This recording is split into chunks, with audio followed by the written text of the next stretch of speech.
Hello and welcome to the WrestleTalk news. I'm Ollie Davis and I'm pretty sure SmackDown just booked a pay-per-view for their last episode of the year. Baron Corbin was added to Dolph Ziggler and AJ Styles' WWE Championship match. Bray Wyatt and Randy Orton will defend their tag team championships against Slater and Rhino, the Usos and American Alpha. The Women's Championship is on the line between Becky Lynch and Alexa Bliss. And John Cena is making his WWE return for the first time in over 2 months. With Raw being on Boxing Day next week and holiday episodes generally drawing lower viewing figures, SmackDown might actually beat the Red Brand in the ratings for the first time since the split. And then who knows, maybe Vince McMahon will start to apply some of the same consistent logic and storyline-based feuds on Monday nights. AJ Styles made his in-ring return to open the show last night against James Ellsworth. This was originally meant to happen on the show after TLC, but Styles has been dealing with an ankle injury that stopped him from wrestling. But all might still not be well. AJ pinned Ellsworth quicker than you can say Goldberg's squash match, and despite continuing to beat James down after the bell, Styles never performed any risky maneuvers. This is all speculation on my part, but that in combination with Corbin being added to next week's main event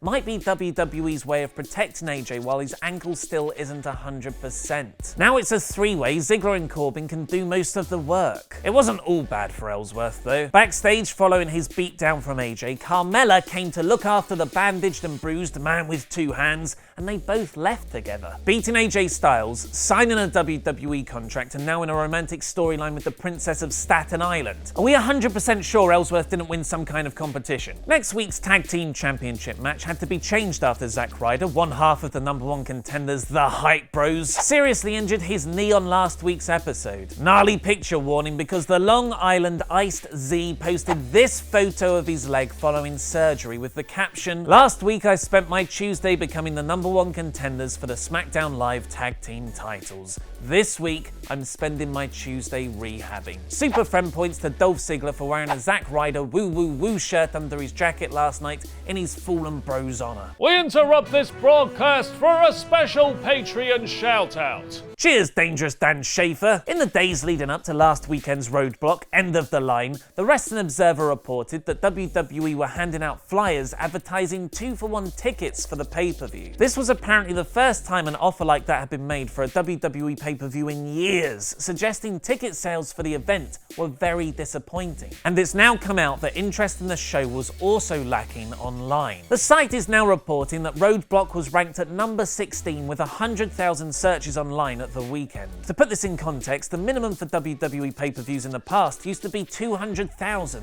And the UFC show the day before had 3 different searches in the top 20, with Paige Van Zandt being at number 5. Meltzer said of the previous show, the SmackDown-specific TLC, was the first time I can recall a WWE show not cracking the top 20 in searches for the day. This all comes around the same time that WWE's internal list of 2017 pay-per-views is in constant flux. Originally, the advertised number was 19, but Meltzer revealed he was then told 17. With the brand-specific pay-per-views not resulting in any more WWE Network buys, along with the huge cost of running them, Cageside Seats' rumour section is reporting the company may already be looking at using both rosters on all shows next year. What did you think of SmackDown Live last night? Tell me how any man with 2 hands can get the goal in the end in the comments below. Actually, don't, because that sounds kind of rapey. The results on yesterday's Raw poll has 62% of you agreeing with me that it was an average show, with Core and Poor getting 15 and 13% respectively. If you want to find out more about the previously reported WWE pay-per-view plans for 2017 or watch my Raw review, click the videos on the left and subscribe. I've been Ollie Davis, and that